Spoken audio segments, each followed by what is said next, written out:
Bonjour Fred, Bonjour, comment tu vas? ça va très bien toi? Très bien, merci. Pour commencer, est-ce que tu peux très rapidement te présenter pour les personnes qui te connaissent pas? Ouais, donc je m'appelle Fred, on est au Paléo, ça va être incroyable, let's go.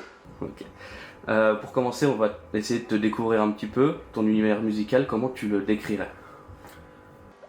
Écoute, c'est du rap, pop, chanson, c'est assez lumineux, c'est des paroles peut-être plus tristes sur de la musique plus joyeuse, donc c'est quand même cool, c'est très contrasté. Ok, est-ce que tu as des inspirations musicales qui vont bien avec ça, voire même qui contrastent peut-être, qui rentrent dans ta musique? Ouais, ben j'aime beaucoup plein d'artistes français qui m'inspirent, comme Damso, Lompal, Nekfeu, québécois aussi, Corias, anglophone, Charles Cardin, voilà. Ok. Comment tu construis ta musique? Quand tu l'écris, est-ce que tu t'inspires complètement de ta vie ou est-ce que tu romances, voire inventes complètement des histoires ou c'est vraiment 100% de toi? Quand j'écris, je parle de moi tout le temps. Puis évidemment, je vais romancer un peu parce que des fois, ma vie est un peu plate. Mais c'est cool parce que je pense qu'il faut rester soi-même, puis il faut dire la vérité. Puis c'est ça qui fait que les gens ils aiment ma musique. Je pense que c'est le fait que je suis moi-même et c'est pas nécessairement fou, mais c'est moi. Je pense que c'est essentiel d'être soi-même quand on fait de la musique pour que ce soit à la fois honnête mais à la fois que ça plaise aux gens. Je pense que ça s'entend quand ce l'est pas. Et quand ce l'est, tu peux pas te tromper quand t'es toi-même, tu sais. Ok. Est-ce que tu as un morceau qui te tient particulièrement à cœur? Et si oui, est-ce que tu peux nous en parler un petit peu comment tu l'as construit et pourquoi il te tient à cœur justement? Mon dernier morceau qui s'appelle Extraordinaire, c'est un morceau qui me tient à cœur parce que c'est un morceau, je pense que c'est le plus joyeux de ma carrière. Puis c'est important des fois de faire des morceaux qui sont juste good vibes, puis juste qui s'écoutent, qui donnent le sourire, puis c'est ce que j'ai voulu faire avec cette chanson, donc je suis content. Puis je suis resté moi-même aussi, donc let's go. Ok. Tu viens du Canada. Aujourd'hui, on est en Europe. Est-ce que ça t'a changé quelque chose, cette façon de d'exporter ta musique vers l'Europe, la France, la Belgique, la Suisse, etc. Ben, vous avez peut-être remarqué que j'ai pas beaucoup d'accent québécois, surtout quand je chante, donc, mais c'est pas du tout voulu. Sauf que clairement, c'est une des raisons pour laquelle je suis écouté ici, peut-être, parce que les gens ils comprennent tout ce que je dis. Mais j'ai pas vraiment changé ma musique pour que ça plaise ici. Je suis juste moi-même, puis en vrai, c'est cool parce que j'ai l'impression que beaucoup de gens en Europe qui sont comme les Québécois, qui se sentent comme un Québécois que je suis. Donc, ils peuvent relate à mes paroles, donc voilà. Ok. Est-ce que justement, tu as senti des différences entre le public québécois, canadien, américain et le public d'ici en Europe? Clairement, dans les concerts, c'est très différent. C'est deux publics complètement différents. En Europe, tu sens que c'est très vivant.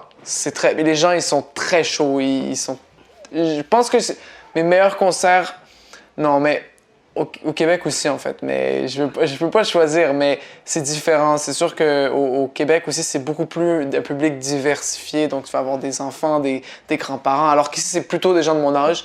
Donc, voilà. Mais les deux, c'est cool. Ok.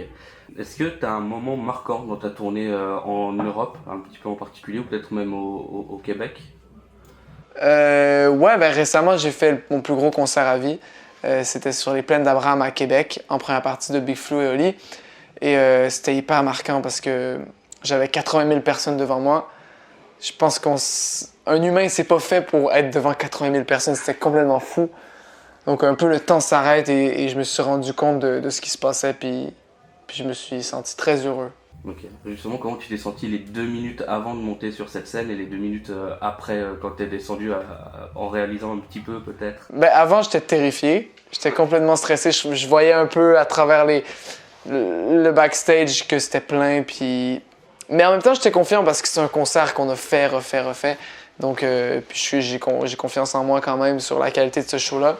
Puis en sortant, je me souvenais plus de rien.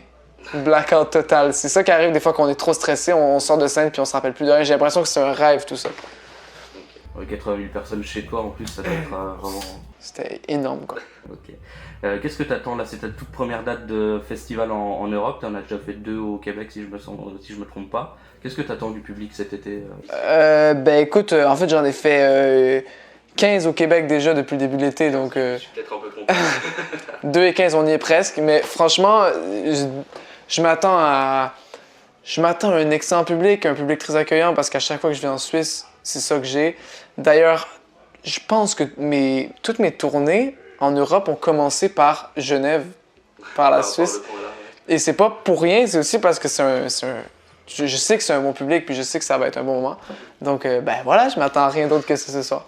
Ok. Est-ce que tu adaptes peut-être un petit peu ton discours sur scène quand tu parles au public, que tu sois chez toi ou que tu sois ici en Europe? Bien sûr, bien sûr. Surtout, en fait, j'ai pas de texte. J'arrive sur scène et je vais dire ce qui va sortir. Et souvent, si c'est des concerts comme ça à l'international, j'ai plus de choses à dire parce que je suis inspiré. Ça m'inspire d'être loin de chez moi. Puis aussi, on joue toujours un classique du pays.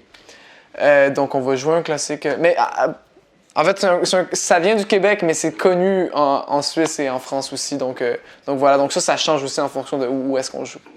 Est-ce que tu as un public qui t'a particulièrement tenu à cœur, que tu préfères peut-être entre la France, la Belgique et la Suisse ici en Europe, ou une date qui t'a vraiment marqué ici? Peut-être à Paris, c'est souvent ce qui est le plus marquant, mais je sais pas, toi, c'est... Ben, franchement, je peux pas choisir parce que je vais me faire plein d'ennemis. Et puis, franchement, j'ai que des bonnes expériences. Mais je dirais... c'est sûr que la Cigale à Paris, c'est quelque chose. C'était vraiment un moment incroyable, hors du temps. Puis Bruxelles aussi, je trouve que les gens, ils sont chauds bouillants là-bas. Donc, en fait, Bruxelles, Paris, Genève et ce soir, Nyon, quoi. Ok. Tu as beaucoup été actif sur les réseaux sociaux, tu as beaucoup construit une communauté dessus. Comment tu t'es mis sur cette plateforme? Comment tu as fait pour construire une communauté là-dessus? Est-ce que tu peux nous parler un petit peu de ça, de tes débuts sur les réseaux sociaux? Écoute, j'étais sur les réseaux sociaux pendant la pandémie, tout le monde y était, puis c'était mon occasion un peu de tuer le temps. Donc j'ai commencé à mettre des freestyles sur mes réseaux. Je participais à une minute de rap à l'époque en plus. Puis après ça, mon label, à l'époque, m'a dit « Faut que tu te mettes sur TikTok. Faut que tu te mettes sur TikTok. » Et je me suis mis sur TikTok. Et franchement, ça l'a explosé. Donc c'est trop cool d'avoir ce lien direct avec les gens sur mes réseaux. C'est pour ça que je suis là-dessus aussi. Okay, justement, tu es vachement proche de ton public, c'est vraiment important pour toi, ou tu as peut-être déjà pensé à être un peu moins proche et de garder une certaine distance avec les réseaux sociaux? Non, j'ai toujours été super proche, je réponds à 100% de mes messages, sauf quand c'est bizarre. Tout ce qui est normal, j'y réponds. Je réponds à mes commentaires. C'est vraiment un truc, pour moi, c'est juste, j'ai grandi avec ça, donc c'est normal. Je parle à ma communauté, c'est comme si je parlais avec quelqu'un dans la vraie vie, donc c'est trop bien. Ok. À partir de quel moment tu t'es dit que ça commençait à marcher les réseaux sociaux? Pas forcément de ta musique, mais les réseaux sociaux en général. Est-ce qu'il y a un moment clé où tu as senti ça? Ben, c'est quand ma musique a marché finalement, parce que les deux sont connexes. Moi, j'ai posté une vidéo sur ma première chanson qui s'appelle « À ce qui paraît » sur TikTok, et je me souviens que ça avait fait beaucoup de vues en peu de temps, et ça a vraiment démarré les choses. Tu vois, le lendemain, j'avais des appels de maison de disques et tout, donc je pense que c'est cette vidéo-là qui a tout démarré. Juste une vidéo de moi de 15 secondes qui chante le refrain de « À ce qui paraît ». Ça a fait 2 millions de vues en 24 heures, c'est fou. Okay. Est-ce que c'est pas un petit peu contradictoire ou contre-productif de vraiment marcher sur justement, comme tu le dis, 15-20 secondes de musique, alors que la musique à côté elle dure 3 minutes et que les gens vont retenir justement que ce petit passage? Je pense pas que c'est contre-productif. En fait, c'est les formats d'aujourd'hui. C'est vraiment l'art de tout réduire à 10 secondes. Mais c'est des speeches d'ascenseur, tu connais. On est bon pour ça. Ok. Tu penses que gérer les réseaux sociaux, c'est vraiment une nécessité aujourd'hui pour un artiste, ou ils peuvent s'en passer d'une certaine façon? Ou alors il y a vraiment un réseau qui est obligatoire, et à côté, si on délaisse peut-être TikTok, c'est pas si grave, ou inversement? Je pense qu'on peut s'en passer, mais bonne chance. Quel conseil tu donnerais à un jeune qui voudrait se lancer dans la musique et qui a pour projet aussi de lancer sa carrière sur TikTok ou Instagram à côté? Ben, je lui dirais reste toi-même, tout le temps, tout le temps, tout le temps. Puis au moins, comme ça, même si tu te trompes, tu auras fait le bon choix d'être soi-même. On ne se rend jamais qu'on est de même. Ok, et pour finir, est-ce que tu as un petit mot de la fin pour les personnes qui ont regardé cette interview et qui peut-être te découvrent ici? Ben, je leur dirais allez écouter ma dernière chanson. Ok, bah merci Fred. Et puis on te retrouve sur scène d'ici quelques minutes. Let's go!